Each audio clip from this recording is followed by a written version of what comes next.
Olá, pessoal, estamos aqui com mais um GabiCast e hoje eu tô aqui com uma pessoa super especial. A gente vai falar de um tema muito legal, talvez um tema que você seja desconhecido para você ainda, mas é super importante. E a gente está aqui no GabiCast também para trazer esse conhecimento relevante para ajudar o nosso dia a dia, né? E eu tô aqui, eu vou deixar ela se apresentar, mas eu sei que para a cidade, muitos já conhecem ela, muitos já conhecem o trabalho que ela faz, mas eu prefiro que ela se apresente para a gente começar esse bate-papo. Tá legal? Vamos lá? Se apresenta aí pro pessoal. Gabi, tudo bem? É um prazer estar aqui com você hoje. E meu nome é Heloísa, sou nutricionista e atuo numa área completamente diferente, né? Que daqui a pouco a gente vai falar um pouco sobre. Sou casada há 10 anos, não tenho filhos, mas sou cristã também, né? Acho que é o grande diferencial da maioria dos convidados. Isso é algo que a gente carrega em nós, né? No nosso DNA, na nossa identidade. E a área que eu optei na nutrição é algo muito incomum na grande maioria dos profissionais e até dos estudantes de nutrição, que é a área de nefrologia e de doenças crônicas em geral, né? Então eu acabo ajudando as pessoas nos seus momentos mais difíceis, né? Nos diagnósticos mais complicados, fazendo com que a alimentação venha contribuir com esse momento. E espero poder realmente trazer informações relevantes, né, para o seu público, para quem está assistindo, e através da minha área de atuação, do meu dom, eu possa ajudar outras pessoas. Inclusive, pessoal, assim, enquanto você estiver assistindo, né, se você quiser deixar e mandar perguntas pra gente depois que a gente tiver esse bate-papo, né? Porque eu acredito que muita gente vai querer saber aonde a doutora Heloísa atende, né? Como que é. Sim. Tirar dúvidas mesmo, você vai poder estar mandando pra gente, a gente vai estar em contato, né? Porque eu creio assim, sabe? Ninguém que vem aqui vem por acaso. Né? Eu creio que Deus tem selecionado mulheres, né, para gerar essa conexão, esse link. Sim. Porque a gente precisa ser uma voz, né? Sim. E assim, eu creio que através disso que você tem feito, a gente vai conversar até nos bastidores. Eu estava perguntando algumas coisas para ela, eu falei assim, não me conta agora não, porque eu quero saber ali ao vivo, né? Porque tudo que a gente faz aqui, assim, né, é muito espontâneo, né? Deus vai dando, a gente vai conversando, é uma conversa. E antes da gente falar sobre isso, né, eu queria que você falasse pra gente. Eu comecei até a pesquisar, porque eu particularmente, né, quando chegou pra mim, você e esse tema, era algo pra mim também muito desconhecido. Então, quando você fala assim, pouca gente ouviu falar, né, eu era uma dessas pessoas, porque eu conheço várias pessoas que passam por essas dificuldades renais, né? Às vezes começando com pedra, né? Por exemplo, eu sou uma pessoa que já tive que fazer, né? Colocar catéter, ter pedra, essas coisas. E eu sei que nos nossos casos, a gente que é mais propenso, quer dizer, eu nunca pensei em fazer, mesmo não tendo uma situação crônica, né? Mas eu nunca tinha pensado que eu teria que fazer, de repente, uma nutrição voltada para a minha alimentação. Sim. Porque eu sou propícia a ter pedras. Então a gente cuida da alimentação em muitas áreas, mas eu nunca tinha parado para pensar nisso. E quando eu comecei a pensar e pesquisar sobre o seu trabalho, porque a gente tem que fazer o nosso dever de casa, né? Eu comecei a pensar sobre isso também, porque assim, eu sei que a sua área, né? E aqui, pra mim, não vai ser doutora, vai ser Heloísa, porque a gente tá aqui no Papo It. Eu sei que a sua área é uma área muito específica, mas assim, por que você escolheu essa área? O que você começou a ver que te chamou pra se especializar tanto nisso? Bem, durante a faculdade eu sempre tive uma paixão por estudar as doenças, né? Então, assim, por mais que o alimento seja o nosso instrumento de trabalho, né? O nutricionista, ele tem que focar no alimento. É totalmente diferente do médico que vai trabalhar com a medicação, né? Que vai utilizar aquela ferramenta. Nós trabalhamos com o alimento. E todas as disciplinas de alimentos específicos e tudo a gente adora. Só que quando eu comecei a estudar o corpo humano em si e as disfunções que o corpo pode apresentar, eu já amei, assim, já adorei. Eu falei, gente, quando eu for atuar, eu quero cuidar de doença. Só que quando você se forma, aparecem tantas oportunidades de trabalho que você pensa bem, não sei, de repente aquilo nem é pra mim, eu só gostei, eu não tenho nem o dom para aquilo ali, mas eu só gostei. Eu fui atuar em outras áreas da nutrição, nem foi nutrição clínica, e depois de um tempo eu decidi pedir demissão desse trabalho nessa outra área. E eu não tinha previsão, não tinha nenhum paciente, não tinha nada. Eu falei assim, Deus, eu vou arriscar, porque hoje eu tenho certeza que eu não fui chamada para fazer isso aqui que eu estou fazendo mesmo sendo na área de nutrição. Sim. Eu preciso alcançar pessoas, eu preciso atender e fazer o que eu gosto de fazer. E eu saí, sem ninguém, e fui, abri mão de um salário, que na época era um salário muito confortável para mim, para minha família, e eu falei, vou arriscar. E assim, orando e buscando a Deus direção. Quando eu já estava uns 8 meses desempregada, assim, atendendo o paciente aqui e ali, mas sem uma estabilidade financeira, eu tive uma oportunidade de ser contratada na clínica de hemodiálise aqui em Teresópolis. E a hemodiálise, para quem não conhece, posso até falar daqui a pouco, mas é o último estágio, né, da doença renal, é um tratamento substitutivo para a funcionalidade do rim, né? Então ele substitui de fato o teu rim e te mantém vivo. Então eu cheguei lá, até quem me contratou, a médica me contratou, falou, você tem experiência? Aí eu falei, não. Ela falou, mas você vai conseguir, mas é totalmente diferente. E eu não sou de dizer não para aquilo que eu não conheço, né? Eu sou de enfrentar. Eu falei, se não der certo, eu vou. Ainda mais na situação que eu estava, de querer, de fato, fazer algo mais, né? Em relação à minha vida profissional. Aí eu fui contratada por essa clínica e comecei a atender. Entrei num mundo completamente diferente. Como você falou que é desconhecido para você, era desconhecido para mim como nutricionista, porque na nutrição, nem os próprios nutricionistas conhecem tanto essa área, porque na faculdade não é tão abordado, é pincelado, né? Mas não se aprofunda. Então, quando eu comecei a estudar muito, porque eu falei, gente, eu mergulhei num oceano totalmente desconhecido, eu preciso conhecer mais sobre isso. Então, eu comecei a estudar e tudo. Depois disso, eu falei, gente, a doença renal, né, as doenças renais, o próprio rim, ele tem uma influência muito grande em todas as outras funções do corpo. Então, para você compreender a doença renal, você tem que compreender praticamente todas as outras principais comorbidades que o ser humano pode ter, diabetes, hipertensão, qualquer outra alteração, você acaba estudando um pouco, porque tem relação também se o rim não estiver funcionando, né? Vai ser impactado se o rim perder a função.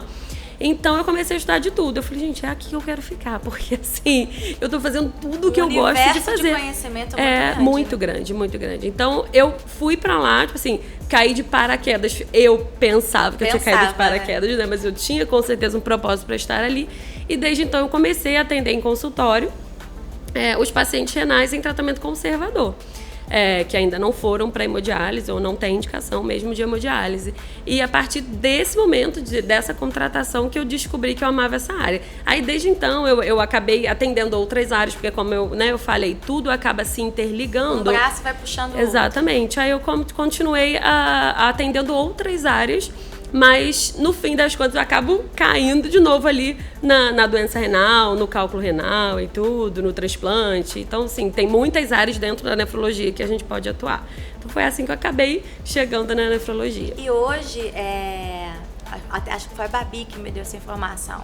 Hoje você é a única pessoa na cidade que é especializada nessa área, né? E assim, que eu saiba, é o que eu falo, né? Hoje a gente tem, tivemos cursos de nutrição novos, né, chegando na cidade, as faculdades daqui já tem, então tem muitos nutricionistas formando. Sim. E de fato pode ter alguém, né, que esteja desenvolvendo para essa até área. Se espelhe no trabalho exatamente, que você tá fazendo, porque realmente a cidade não é tão pequena assim para ter um profissional para auxiliar. Sim. Mas eu desconheço porque as próprias nutricionistas, minhas colegas de trabalho, me encaminham.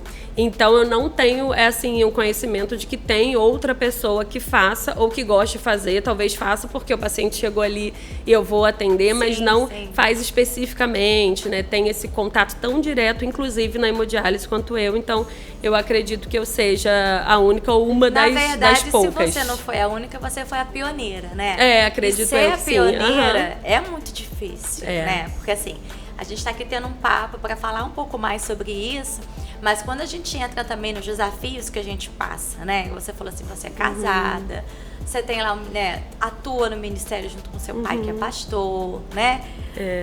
E assim, é um desafio, né? Você ser pioneira em alguma coisa e, na verdade, assim, é aquilo que a gente estava conversando. Eu quero que você fale um pouquinho pra gente, antes da gente chegar no caminho que eu quero que a gente caminhe, né? Porque, assim, a maioria das pessoas que procuram a nutrição, né, diferente daquilo que você vai explicar pra gente, a gente procura a nutrição, assim, por uma questão de saúde, mas muitas vezes por uma questão assim, eu tô mais gordinha, então eu sei que eu preciso emagrecer porque isso vai me dar uma qualidade melhor de vida. Ou a maioria das mulheres, se a gente for franca, é por estética, porque quer se sentir melhor, melhorar a autoestima, enfim. Muitas pessoas vão porque estão com os exames, né? Lá tudo alto, os ídios da vida, né? Tudo, exatamente, né? Mas assim, no seu caso, né?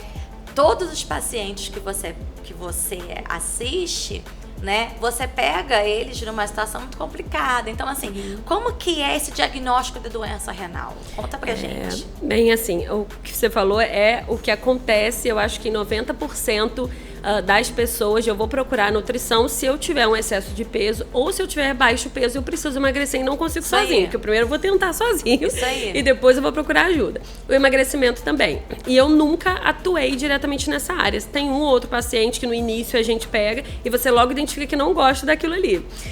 Porque tem as áreas... A nutrição, eu acho que isso aos poucos vai crescendo, que ela acaba não se dividindo, né, não se especializando como a medicina. A nutrição, todo mundo enxerga como algo generalista. É verdade. Eu posso, qualquer disfunção que eu tiver, eu posso ir ao nutricionista que ele vai resolver.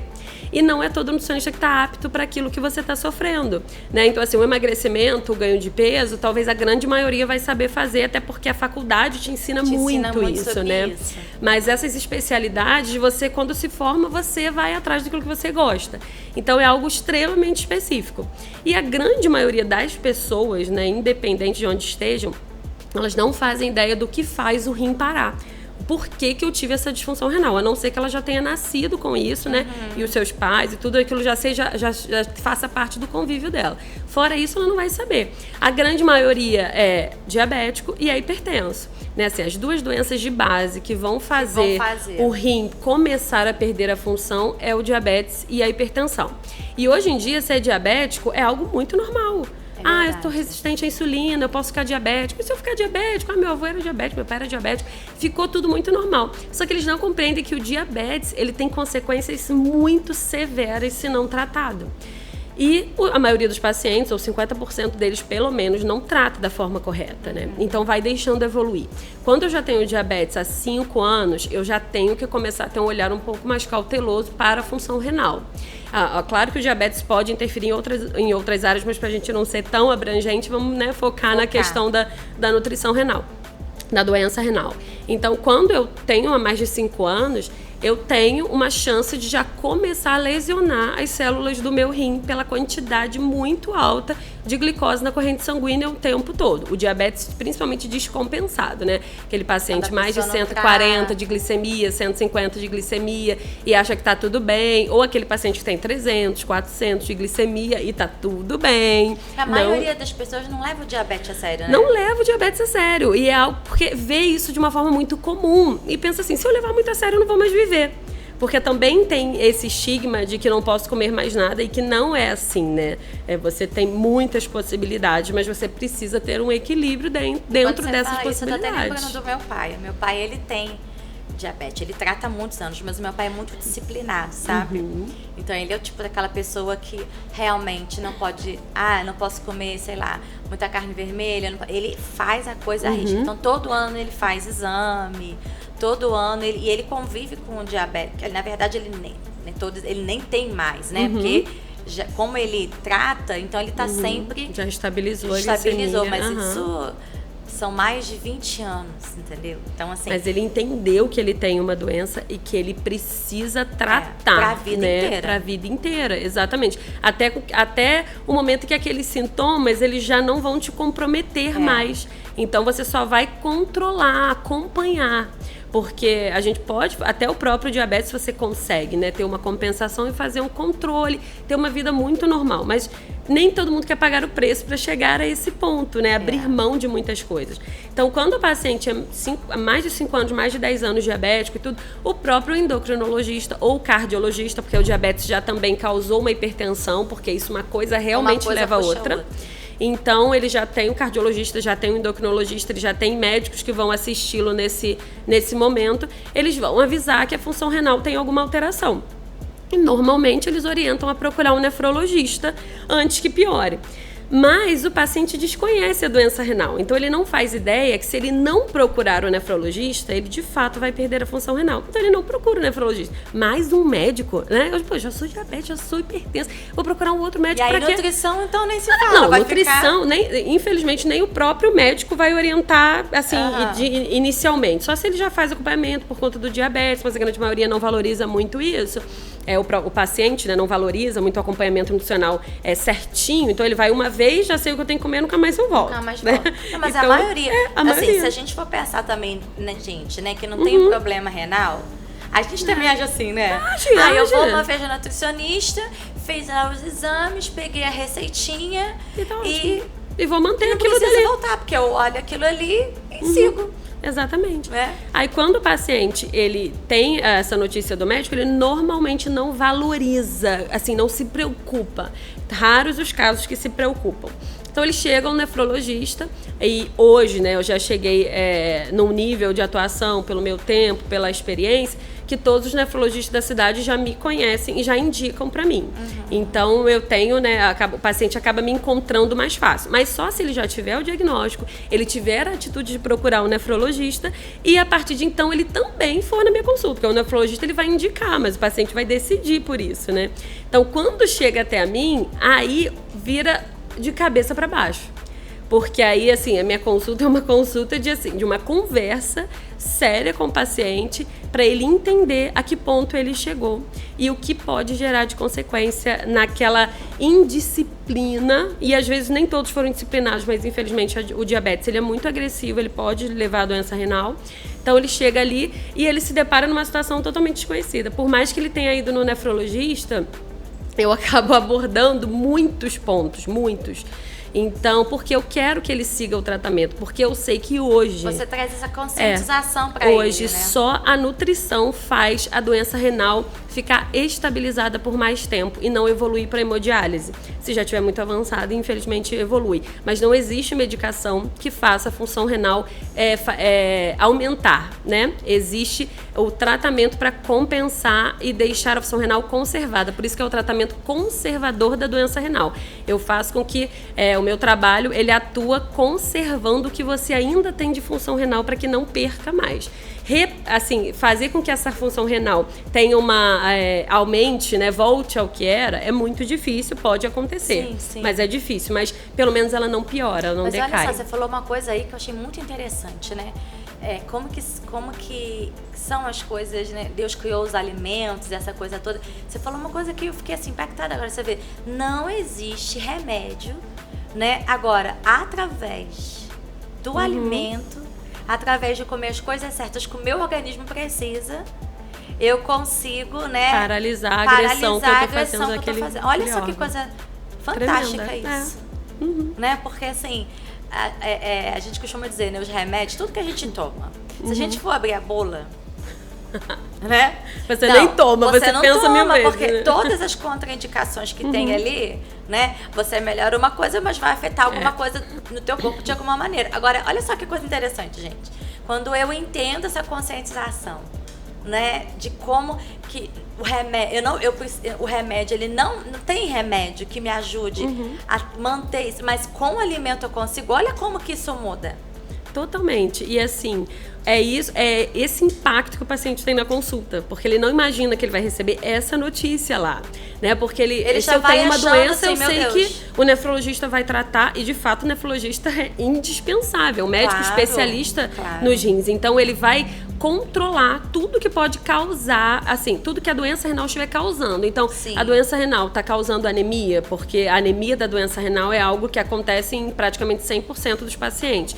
O nosso rim produz uma substância, um hormônio, que compõe o sangue. Então, faz com que a gente tenha um sangue forte, que tenha, não tenha anemia. Então, não adianta o paciente se encher de alimento, se encher de ferro, né? Botar prego no feijão, que se bobear, tem gente que ainda bota. Comer muito espinafre, comer muito fígado, que essa anemia ela não vai ser resolvida, né? Eu não vou ter de novo uma função, meu sangue tendo todas as funções perfeitas. Eu preciso desse hormônio que o rim produzir e não produz mais. Então, só o médico vai poder ajudar, prescrever. Então, o médico vai compensar a questão da hipertensão, vai controlar isso. Tem muitas questões de acidose metabólica, tem muitas questões envolvidas quando a doença renal vai avançando. Então, o nefrologista, ele é o médico especialista naquilo ali. Mas quando a gente fala em não deixar a doença evoluir, hoje o que se tem de estudo é a nutrição, que ela já não fica mais como uma coadjuvante. Entendi. Ela entra como de fato aliada ao tratamento. E o paciente não tendo essa nutrição especializada aliada ao tratamento, ele vai evoluir muito mais rápido. E isso, assim, em qualquer situação, qualquer paciente pode dizer isso, qualquer lugar que as pessoas forem pesquisar, a nutrição é extremamente importante. Então, quando eu, como nutricionista, descobri isso, eu falei, eu quero ser essa pessoa. Porque eu quero ser essa pessoa que vai ajudar os outros a não irem para um tratamento que vai ser permanente. A hemodiálise é permanente, né? Você já perdeu totalmente a função dos seus rins e você vai entrar numa terapia substitutiva passando do estágio 5 da doença renal, né? Nós temos 5 estágios e durante esses 5 estágios a gente vai tratando a doença renal em consultório. A partir do 5º estágio, a minha filtração renal já é tão baixa que eu corro risco de vida e eu preciso entrar em hemodiálise. E o seu trabalho vem para, né, junto com o nefrologista, né, essa precaução, essa prevenção para que ele caminhe dessa forma a não precisar chegar na hemodiálise. Né? O nosso maior problema é porque como o paciente desconhece, ele deixa evoluir. Né? Porque ele não tem sintoma, doença renal não tem sintoma, você não sente dor. A questão renal, ela só traz dor, uma doença renal, se você tiver cálculo renal. Exatamente. Então, o cálculo renal te traz crise e você sente, você procura ajuda. Agora, a doença renal mesmo, a doença renal crônica, ela não tem dor. Você não tem sintoma nenhum até ela chegar praticamente no último estágio. Olha só. Então, se o médico não te alertar, você realmente nunca vai saber. Então, quando o paciente normalmente chega pra gente, o médico alertou até chegar ao nefrologista, ele já vai chegar no estágio mais avançado. Então, isso dificulta o nosso trabalho. Por isso que você precisa fazer exames periódicos e solicitar ao médico, ver como está a minha função renal, porque eu quero tratar do meu rim. Principalmente se você tem hipertensão ou diabetes. Existem outras doenças que vão causar a perda da função renal, mas são questões muito específicas e o médico já vai alertar. Esses 2 casos, né? Exatamente, mas esses 2 casos são os que o paciente menos procura ajuda, né? Porque é algo muito comum ter pressão alta e ter diabetes. Sim. E as outras doenças você já acompanha, né, com certa periodicidade com outro profissional, então você sabe que tem que estar de olho na função renal. Mas essas doenças, infelizmente, são negligenciadas pela grande maioria e depois tratar fica um pouco mais difícil, mas a gente consegue. Eu estava lendo, né, no Google, né, que é onde a gente vai buscar informação, e eu estava vendo que hoje 10% da população sofre de doença crônica renal, né? Eu achei esse índice muito alto. Muita gente. E existem estágios da doença renal, né? Então, até você evoluir para hemodiálise, isso demora anos, né? Mas a maioria não sabe no início. Mas é muita gente, muita gente mesmo. Então, assim, paciente diabético, é muito difícil que ele não tenha uma alteração renal. O paciente hipertenso, às vezes, demora um pouco mais, principalmente quando tem aquela hipertensão maligna, uma hipertensão de difícil controle, ele vai acabar desenvolvendo, mas é algo que não procura ajuda de imediato, mas quando vê, a situação já está fora de controle. Eu vejo até que as pessoas, às vezes, que têm assim, esse problema de hipertensão, até o próprio remédio que precisa tomar, já não a pessoa já não tem essa disciplina, né? Exatamente. Às vezes ela só toma naquele dia, senti a pressão alta, aí eu tomo. Não, agora eu tô bem, não preciso. Quer dizer, isso tudo já contribui também, gente, né?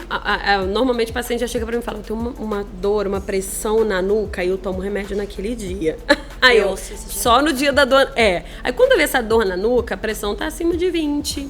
Né? Uma pressão, nossa, muito alta. E aí que muito começa alta. Já também... poderia, na verdade, ter infartado, já poderia ter causado outros eventos cardíacos nesse período, mas só começa a ter uma atenção maior nisso. Mas só que também não tem aquela disciplina de tomar no mesmo horário todos os dias. A medicação de pressão, ela precisa ser consumida, ser administrada no mesmo horário todos os dias. Então, se você não administra naquele horário, a distância que você tem de um para o outro, você já não está mais coberto. Isso, assim, silenciosamente também começa a prejudicar o teu rim, né? Exatamente, porque tua pressão vai oscilar, você não vai mais manter a tua pressão equilibrada, ela vai oscilar. E quanto mais alta ela tiver, mais agressão as células renais ela vai trazer.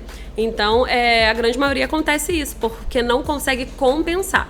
E os rins, por mais que a grande maioria não saiba, o rim é o órgão responsável por controle da pressão.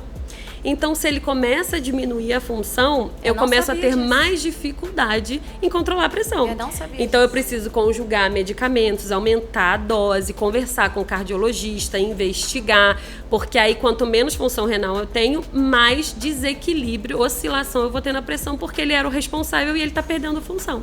Então, uma coisa de fato, mais uma vez, vai puxando a outra e eu não sei, estou super bem, não estou tratando a doença renal porque eu vejo isso depois. E aí, se eu vejo isso depois... Você não trata nem a hipertensão, né?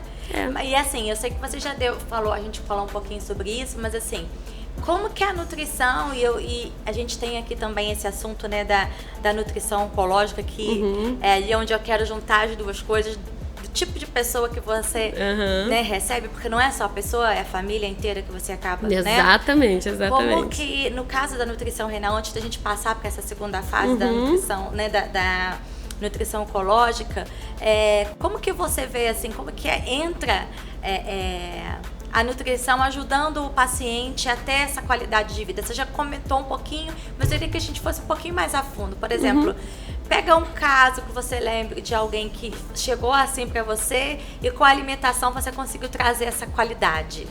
Normalmente o paciente vai chegar para mim já entendendo, vamos colocar um paciente diabético hipertenso, que é a grande maioria, né? Sim. Os outros casos podem ter situações mais específicas, mas ele vai chegar já sabendo que ele não pode comer pão, que ele não pode comer sal, que ele não pode comer nada de carboidrato, né? Que ele não pode comer fruta, ele não pode comer nada que nasce embaixo da terra, ele não pode... Aí eu, paro e falo assim, então o que você come?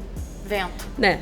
Porque no fim das contas ele come tudo isso. Ele só fala pra mim que ele não pode. Porque se ele não come nada disso, ele não come nada, não se alimenta. Então a gente já começa a desconstruir esse pensamento, que muitas das vezes é uma crença que ele tem, mas que ele nem coloca em prática, porque isso é inviável. Por isso que ele não faz o tratamento correto, porque ele tem medo de comer por causa da doença. E quando a gente começa a fazer o tratamento e eu começo a ouvir esse paciente, eu sei que a gente já precisa controlar o básico, né? Então, eu tenho que compensar o diabetes, né, através da alimentação. É claro que alguns pacientes já usam insulina e tudo. Sim, então, assim, a medicina em si, ela já está fazendo a função dela, né? O médico já está fazendo a função. Sim. E a nutrição vai entrar para contribuir. Então, eu vou melhorar esse perfil glicêmico, vou fazer com que a glicemia compense e vou deixar esse paciente bem. Só que quando ele já tem a doença renal instalar e dependendo do estágio, eu preciso fazer essas duas coisas ao mesmo tempo. Eu não tenho como pensar só no diabetes primeiro e depois ir para a função renal, porque normalmente ele já está comprometido, com mais de 50% da função renal perdida quando me procura. Isso, assim, é praticamente 100% dos pacientes. Pacientes que, os outros pacientes, normalmente, eles só têm 10% da função renal. Então, de fato, a gente não consegue fazer nada. Mas acima de 50%, raras as vezes que o paciente vai chegar a mim, né? Porque tá tudo sob controle, né? No pensamento dele, tá tudo sob controle. Então, quando chega, eu vou fazer essa questão eu preciso olhar para o diabetes com um olhar muito cauteloso, porque eu sei que é ele que está causando aquilo. Eu vou olhar para a hipertensão com esse olhar também, porque eu sei que são as duas doenças que estão contribuindo. Mas eu também não posso deixar o rim esperando ali, eu resolver essas situações, porque ele está sofrendo o tempo todo. Mas quando eu compenso essas doenças, eu já amenizo. Mas quando eu vou trabalhar tudo ao mesmo tempo, eu vou controlar a ingestão de proteína. É o carro-chefe da nutrição renal. né? Quando a gente fala de doença renal crônica, né? Sim. Porque a gente pode trabalhar com cálculo renal, então Sim. eu vou tirar alguns alimentos específicos, vou incluir água, que é diferente da doença renal crônica, que eu retiro água, o paciente precisa restringir o consumo hídrico, então isso é uma bagunça na cabeça dele. Pois é. Porque água faz bem para os rins, mas água não faz bem para o paciente renal crônico em estágio avançado, porque ele já não consegue excretar aquele líquido, formar a urina como ele formava. Então, eu vou inchar. Então, o paciente já chega inchado, o paciente já tem outras alterações por conta desse inchaço, desse edema. Então, eu já vou ter que olhar fazer com que ele entenda que a água já não é tão amiga dele como era antes, né? Então, eu vou restringir proteína no primeiro momento. Então, a proteína a gente restringe baseado no peso do paciente, em como a creatinina e a ureia dele estão, né? Que a creatinina e a ureia mostram a sua função renal, quanto ela está boa, né? Se ela tá, se o rim não está funcionando tão bem, ele vai mostrar o percentual, o clearance, a gente chama de clearance de creatinina, mostra o quanto eu tenho de filtração renal, né? Mostra a taxa de filtração glomerular. Então eu sei em que estágio da doença renal eu estou através desses 2 exames, mas principalmente de creatinina. Então, quando o paciente está evoluindo muito, ou seja, a creatinina está muito alta, a restrição proteica normalmente ela é maior, né? Que eu já estou no estágio mais elevado. Se eu tenho um estágio inicial, a restrição proteica ela é menor e às vezes não é necessária, porque às vezes o paciente nem consome tanta proteína. Então, eu só vou equilibrar os outros nutrientes, mas a proteína vai ser o carro-chefe. Depois eu vou pensar no sódio, né? Porque ele vai influenciar, e nos alimentos industrializados. Eles são vilões, assim, né? São muito importantes para contribuir para o avanço da doença renal. Então, o industrializado, eu preciso, de fato, ter uma diminuição no consumo, porque ali dentro tem de tudo e mais um pouco que a gente desconhece e ingere. Mas a proteína, e quando eu falo de proteína, né, talvez para mim é muito normal, mas para quem está assistindo não é tão normal. A proteína, ela é a proteína que mais interessa para a gente nesse momento vai ser a proteína de origem animal. Então, tudo que vem de um animal. A carne de boi, o frango, o ovo, a carne suína, o leite, os derivados de leite. Então, tudo que vem de um animal, ele vai contribuir um pouco mais para o avanço e acelerar a perda da função renal. Sendo que a carne bovina, ela é a mais interessante quando a gente para pensar em retirar, né? Não retirar totalmente, mas restringir. Na verdade, eu não retiro totalmente quase nada. Eu restringo muitas coisas, meu né? Pai que faz, ele é. fala muito isso, que ele precisa evitar de comer, isso, né? aí. Mas tem mito, assim, tem mito de alimentos que as pessoas chegam pra você que, tipo, sabe aqueles mitos que todo mundo fala assim, não posso, agora não posso comer, e é um mito? É, assim, em relação ao diabetes, tem mito. Nossa, o que tem de mito é muito, né? Assim, não posso comer pão, não posso comer esses tubérculos nenhum, né? Eu não posso comer aipim, não posso comer batata doce, eu não posso usar açúcar em hipótese nenhuma, eu só uso adoçante. Isso acaba sendo um mito quando a gente para pensar, porque a pessoa não consome o açúcar, mas ela consome o alimento industrializado que está cheio de açúcar. Então, ela consome o alimento diet light, que tem outras substâncias que vão impactar a glicemia da mesma forma. Então, existem mitos que estão envolvidos nisso. Mas a doença renal, o paciente normalmente toma muito chá. Então, assim, todo tipo de chá. Meu tio falou, tem um chá de quebra-pedra. Isso aí. O chá de quebra-pedra, né? Ele não é, assim, um mito. Ele é até eficaz em alguns casos de cálculo renal, alguns casos. Mas para a doença renal crônica, ele não ajuda em nada. A doença renal crônica, ela não tem nada a ver com cálculo renal, vamos dizer assim, é tudo no mesmo órgão. As pessoas ligam, né? Não tem a ver com a função renal. Bota tudo dentro do mesmo pacote. Exatamente. Então, assim, todo chá diurético, né? A pessoa pede para o outro consumir. Então, assim, ervas São João, tem muito, todos os chás, esses chás 7 ervas, 14 ervas, sim. Toma que você vai melhorar. Meu amigo tomou, melhorou, minha tia tomou, melhorou, né? Muitas coisas envolvidas, fazer banho, né? Tipo assim, botar compressa quente aqui na região. Tem muitos mitos. E a doença renal, infelizmente, ela não vai ser não vai ser aliviada, muito menos curada com essas estratégias. Então, assim, em relação à doença renal, o chá é o que mais aparece lá que não pode consumir. Só que como eu acabo tratando todas as outras doenças, eu tenho que explicar que ele pode comer pão, não vai ser sempre, mas ele pode. Ele pode, em relação à doença, se o paciente não é diabético e ele chegou com um diagnóstico de doença renal, é bem mais fácil. É bem mais fácil de trabalhar. Porque como eu tiro proteína, eu consigo colocar carboidratos de mais qualidade, mas uma quantidade maior. Agora, quando o paciente é diabético, eu tenho que compensar aquilo dali, equilibrar de uma forma que é complexa mesmo. E às vezes eu falo para ele, ó, esse é nosso primeiro cardápio. Daqui 15 dias, 30 dias, você vai me mandar mensagem. Porque você vai refazer o exame e a gente vai ver se está funcionando.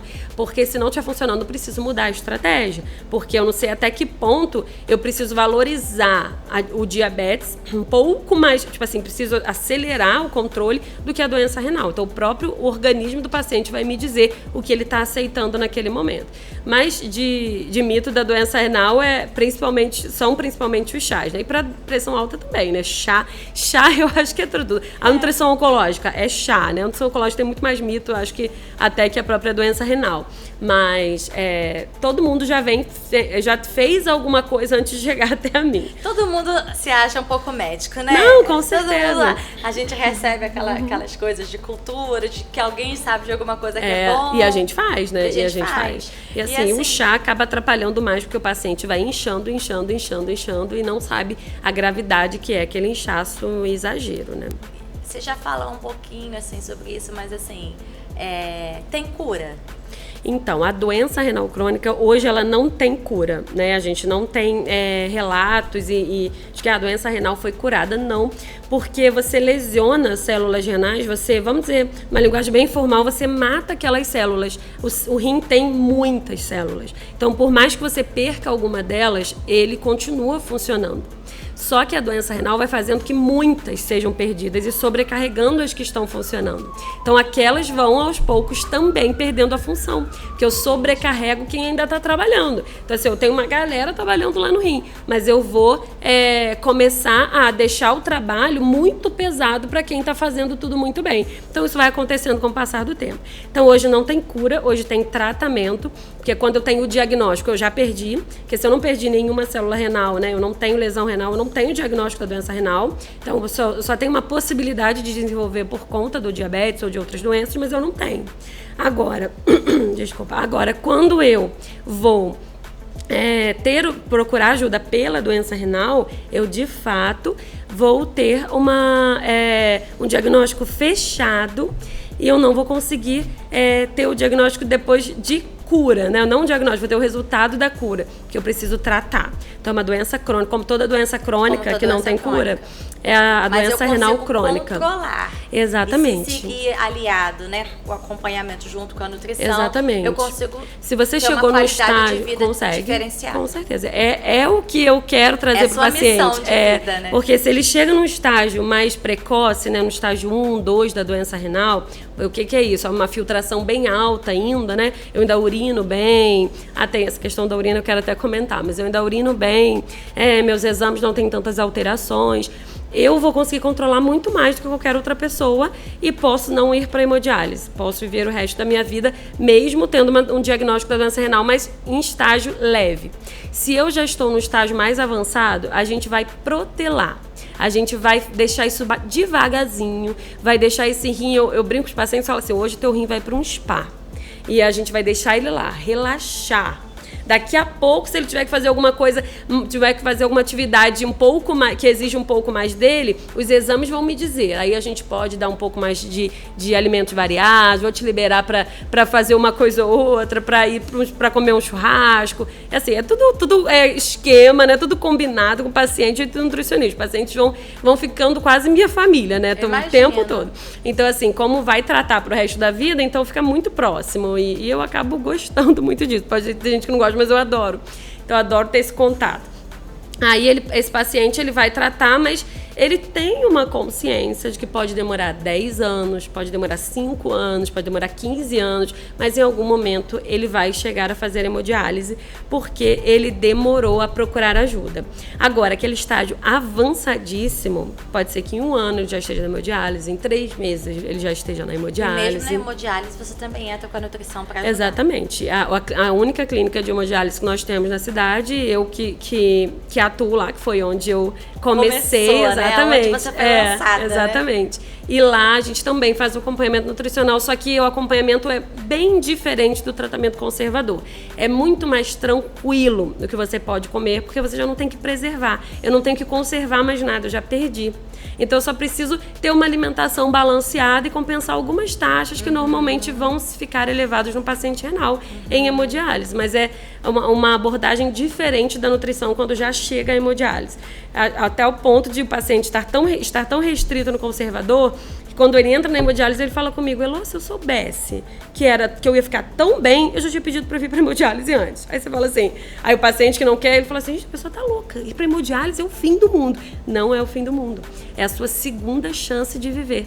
Então você tem que olhar com outro ponto de vista para o tratamento de hemodiálise, porque ali você teve a oportunidade de ter a tua vida de volta, mesmo fazendo esse tratamento. Então o paciente começa a entrar naquele período de aceitação, porque tem muito a negação, uma revolta, aceita e entende que realmente isso, eu precisava disso. Não, e assim, a gente tem uma coisa na nossa cabeça, a gente que é leigo, né, e não trabalha na área médica, todas as vezes que a gente ouve alguém falar que entrou no processo da hemodiálise, é como se a gente estivesse decretando que daqui a algum tempo a pessoa vai morrer. Exatamente. Porque se entrou na hemodiálise, a gente até já fala assim, não tem mais jeito. Ai, meu Deus, e agora? Fulano entrou na hemodiálise. Não é assim que a gente acha? Não é, exatamente. É assim que eles chegam lá.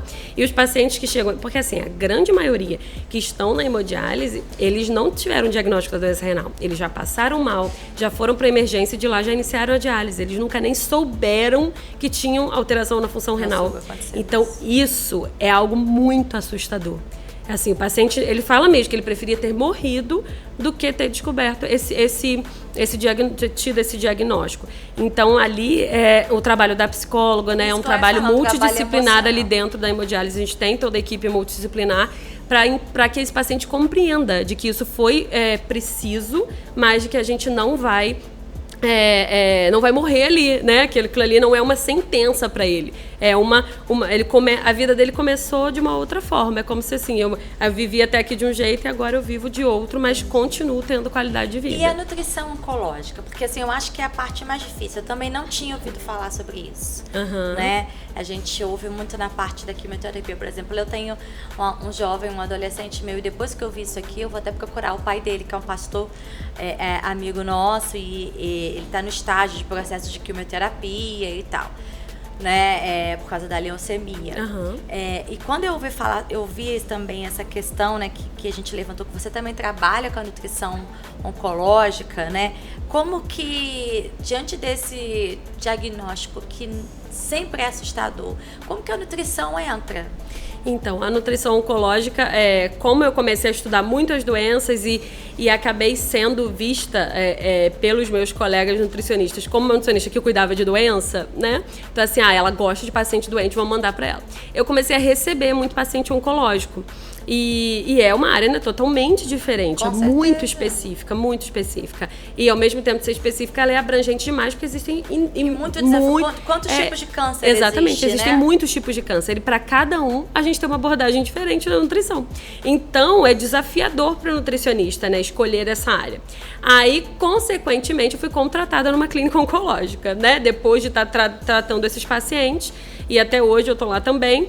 Então, eu acabei me especializando, não tanto quanto a doença renal, mas me especializando na nutrição oncológica para auxiliar essas pessoas. E hoje, a grande maioria dos pacientes oncológicos me procuram também por conta disso. E como tudo envolve o tratamento de doenças, eu acabo estudando muito de tudo, né? Então, eu ajudei os pacientes oncológicos e depois fui caminhando. Realmente, quando eu me vi, eu já estava dentro da nutrição oncológica também.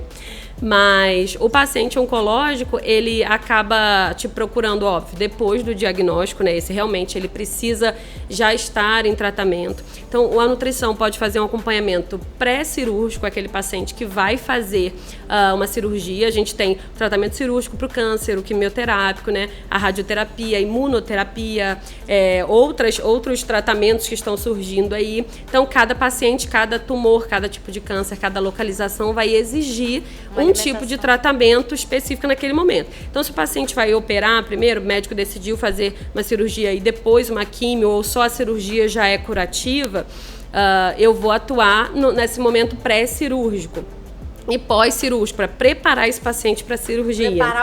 Preparar o corpo do paciente para suportar a cirurgia, né? E depois agora ele entrou em quimioterapia. A quimioterapia acaba causando muitos efeitos colaterais, né? Diarreia, náuseas e dor de cabeça, e a boca seca, e a mudança no paladar, muitas coisas que a nutrição tem que intervir, porque a nossa grande preocupação é a desnutrição do paciente oncológico. Então, a nutrição oncológica, ela vai sempre está em volta dessa situação de evitar a desnutrição, na grande maioria. Câncer de mama e de próstata, a gente tem uma tendência a ganho de peso, mesmo durante o tratamento. Então, eu não vou pensar tanto na desnutrição, apesar de poder existir mesmo no momento de ganho de peso. Mas os outros, principalmente câncer de cabeça e pescoço, câncer no trato gastrointestinal, eles vão influenciar demais a tua alimentação. Então, assim, se você desnutrir, o tratamento não vai ser eficaz. E você pode falecer, não é simplesmente porque o câncer estava instalado ali. Porque você está desnutrido, você não conseguiu se alimentar, né? Então, a nutrição oncológica, ela é muito importante nesse momento. E depois que o paciente vencer o tratamento, que isso é muito comum, que isso é bem interessante, que as pessoas entendam que o diagnóstico do câncer hoje também não é uma sentença. Exatamente. Né? Aquilo ali é um período que você vai passar e a grande parte dos pacientes hoje, graças a Deus, a gente tem uma remissão da doença, né? Vai acompanhar, mas a gente tem uma cura, né, assim, uma grande maioria até consegue que sai realmente na remissão, ela não tem uma regrediva do câncer, mas quando acontece também a gente continua o tratamento, mas não é uma sentença. Então, quando a gente faz isso, na nutrição, a gente faz com que o paciente tenha qualidade de vida durante o tratamento. E o tratamento funciona de uma forma muito melhor. O paciente reage, tem uma adesão ao tratamento muito melhor, porque ele não está se sentindo mal. Então, imagina, quando eu estou só com diarreia, eu estou vomitando, eu estou fraco, eu nem quero sair para fazer químio. Então, a grande maioria acaba se internando para conseguir manter o tratamento. Aí as complicações vão aumentando. Então, a nutrição, ela vem para te tirar dessa zona de perigo ali e te manter num estado nutricional adequado para você suportar o tratamento e o que for necessário para vencer o câncer, né? E assim, a gente estava até falando ali um pouquinho, né, que você tem inúmeros testemunhos, né? Quando a gente, o povo ali, sabe, o diretor, eu já esqueci eles, porque eles me falaram do tempo que a gente tá, mas assim, eu acho que isso é uma coisa tão interessante que as pessoas vão querer ouvir até o final, sabe, gente? Olha só, por mais que fique grande esse podcast, veja até o final. Porque agora a gente vai entrar numa parte muito importante, que é a parte emocional, que é a parte dos testemunhos. Então, assim, a gente veio para todo esse conceito médico, né? Mas, doutora Heloísa, né?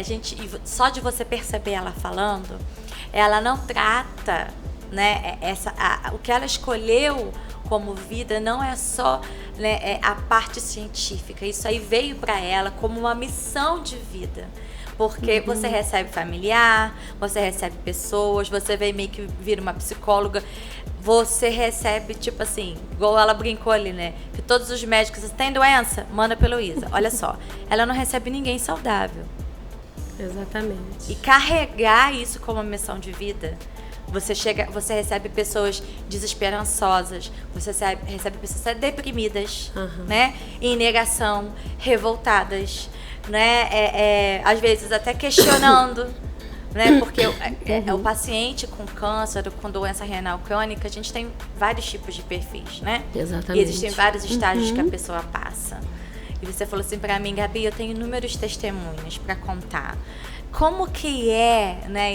E assim, a forma da sua missão de vida, né? De ser uma cristã, de ter toda a parte espiritual, né? O profissional cristão. Como que você vê isso fazendo diferença na vida das pessoas? Não só do paciente, mas eu acho que isso se estende Com a certeza. família que tá ali. Como que é pra você isso?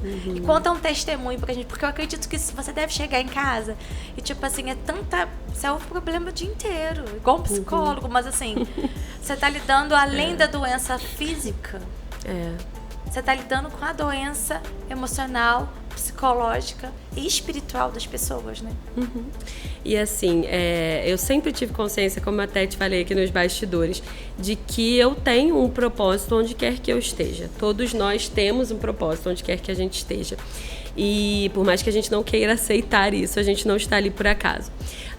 Então, antes de qualquer coisa nesse mundo, a minha missão é levar Jesus para as pessoas, a minha missão. E em consequência disso, ele me colocou num local onde talvez as pessoas não encontrariam, elas não procurariam Deus em nenhum outro lugar. Verdade. E elas não vão ali para encontrar Deus. Mas elas chegam ali e elas encontram Deus.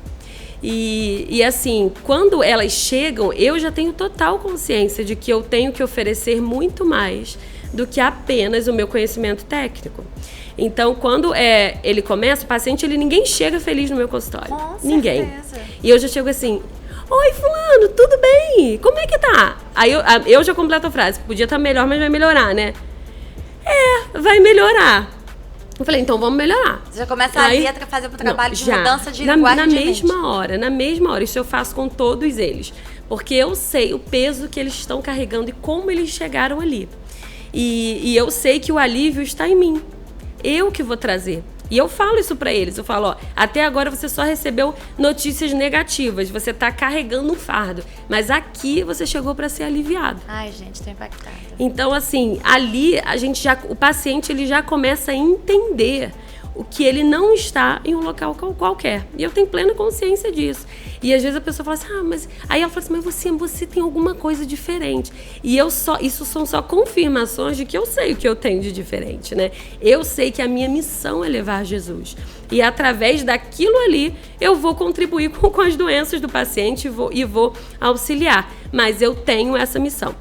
Então, quando o paciente ele chega com esse peso, você pode ter certeza que ele vai sair mais leve, independente se talvez eu fale assim para ele: amanhã você vai ter que entrar em hemodiálise. Eu não posso determinar isso, óbvio. Mas o nefrologista muitas vezes já me passou, né? O estágio já me falou: Elô, tô te mandando. Mas é um paciente já, assim, em estágio pré-dialítico.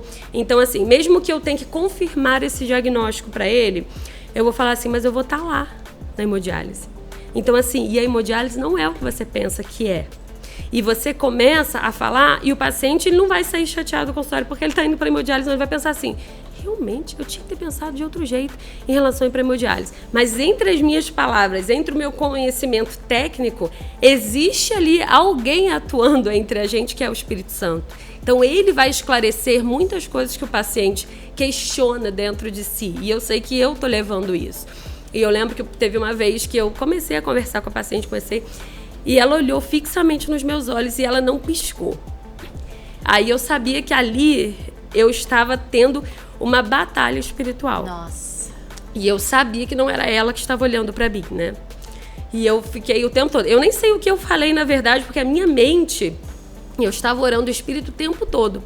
E assim, a gente acaba ficando muito mais focado, óbvio. Claro. Quando a gente tem essa sabedoria, esse conhecimento, né? Você entende.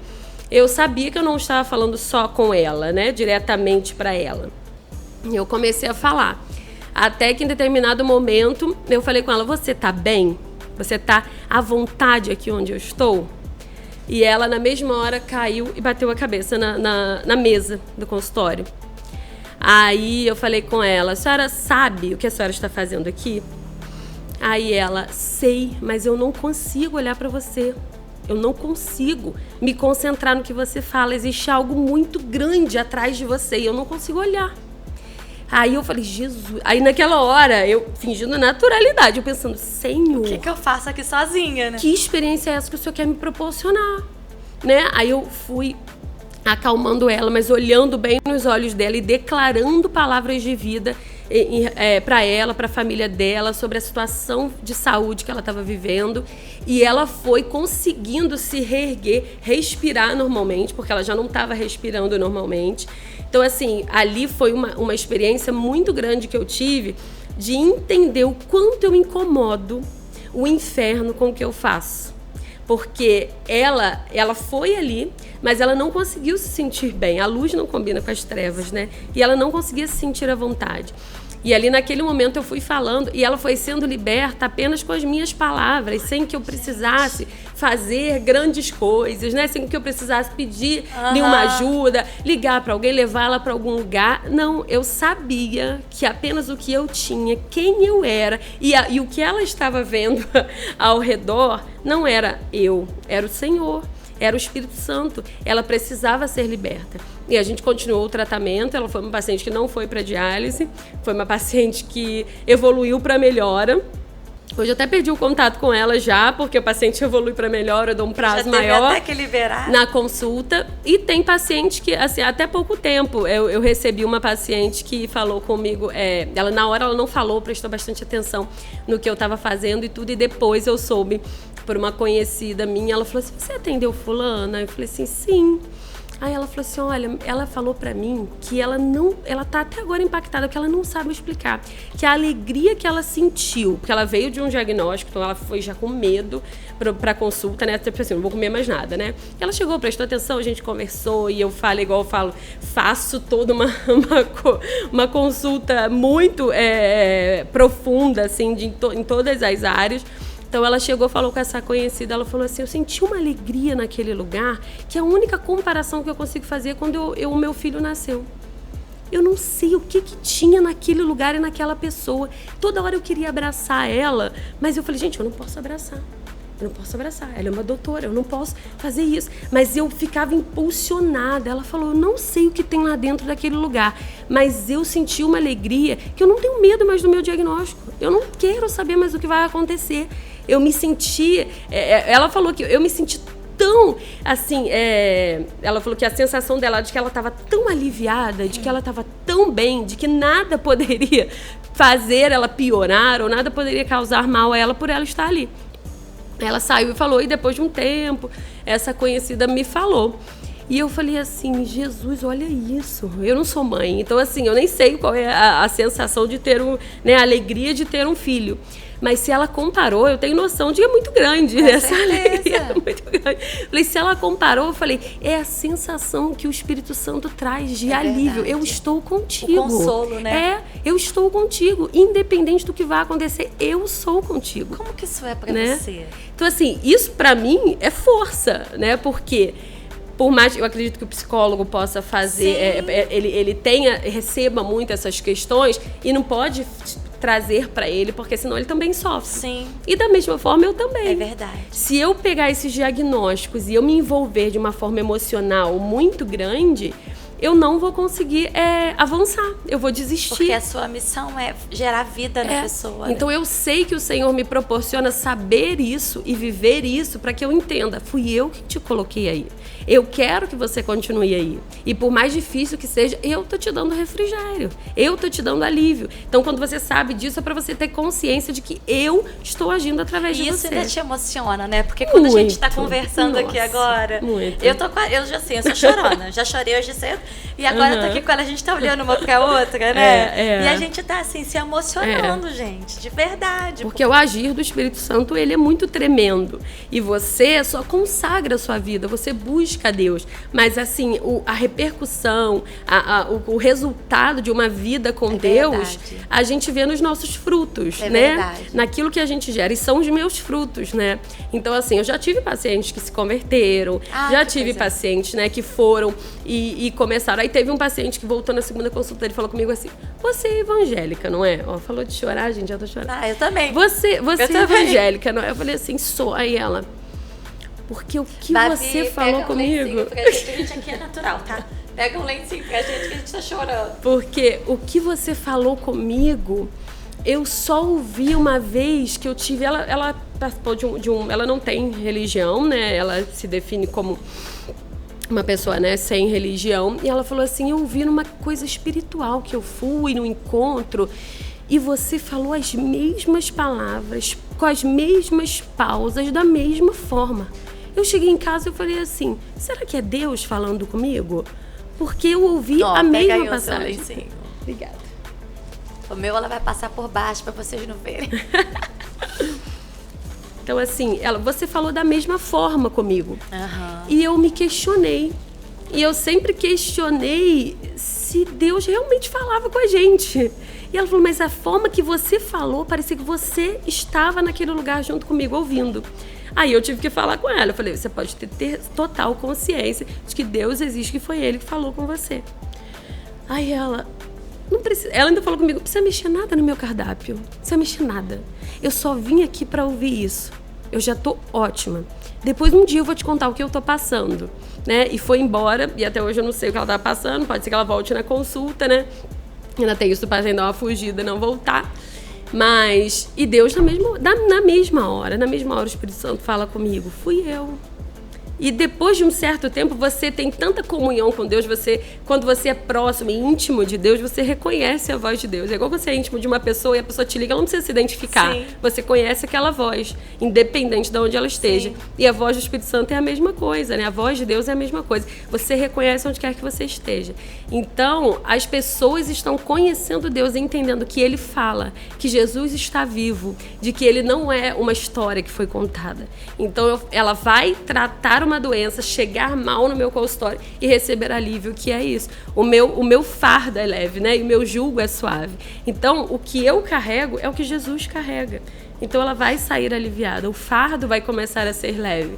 E eu tenho uma história com Deus, né? Então, a gente está adaptado a ver Deus agir, mas o paciente não está. É verdade. Né? Então, Você acaba sendo uma condutora da saúde em todas as áreas da vida da pessoa. Isso eu tenho total consciência. Talvez seja isso que me diferencie de qualquer outro profissional. Porque eu tenho consciência de que, primeiro, a minha missão é levar Jesus. E por mais que você não queira recebê-lo, você já está ali na minha frente. Ai, não tem jeito. E quando você marcou uma consulta, você marcou um encontro com ele, sem você saber. Que coisa linda. Né? Eu tenho essa consciência. E é tremendo. As experiências do consultório, elas são muito marcantes, muito marcantes. Mas a gente pode marcar outro podcast. Claro que eu vou querer, gente, assim, sabe? Eu vou pedir a Heloísa para deixar uma mensagem para vocês, mas eu queria dizer uma coisa para vocês. Eu acho que, assim, cada podcast que a gente tem feito, né? E esse já passou de muito tempo, mas é Deus que direciona. Às vezes a gente pensa que a gente só pode ser usado por Deus, né? Dentro de uma missão específica de um cargo dentro da igreja, né, dentro de um ministério dentro da igreja, mas o nosso propósito, né, ele é em todas as áreas da nossa vida, onde a gente estiver.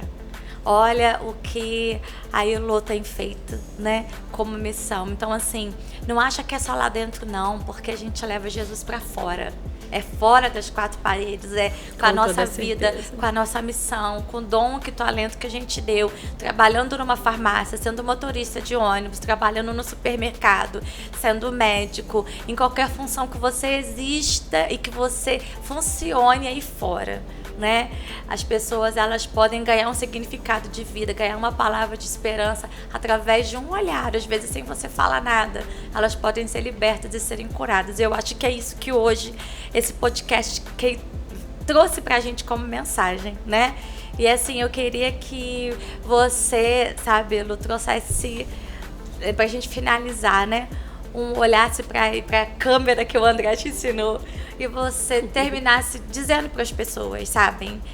Uma palavra do que você vive, de como que isso, uma palavra de fé e de esperança, porque as pessoas que estão ouvindo a gente nesse momento, a gente, né, igual a gente brincou, a gente ainda a gente não está trabalhando com fama, né?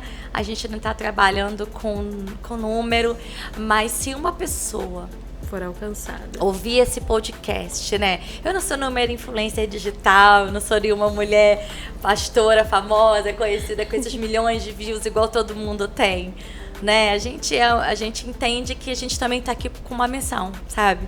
Eu não tô aqui para ganhar dinheiro, eu não tô aqui para ser famosa, eu tô aqui porque eu entendi que isso é uma missão que Deus me deu também, fora o púlpito da igreja, né? Mas assim, é uma forma de eu sair, né, fora das quatro paredes, fora do ambiente que o crente está muito acostumado, né, a estar, né? E levar isso de alguma forma, porque você tá se expondo, você tá indo pra mídia, e eu não sei quantas pessoas vão ver o nosso podcast, né? Mas se uma pessoa dessa for alcançada em cada sexta-feira que a gente leva uma palavra, e não só sexta, porque isso gira, né? E eu não sei onde vai chegar. Eu quero que essa pessoa seja impactada pela sua palavra, assim como eu tô sendo hoje, porque eu quero que vocês saibam, gente.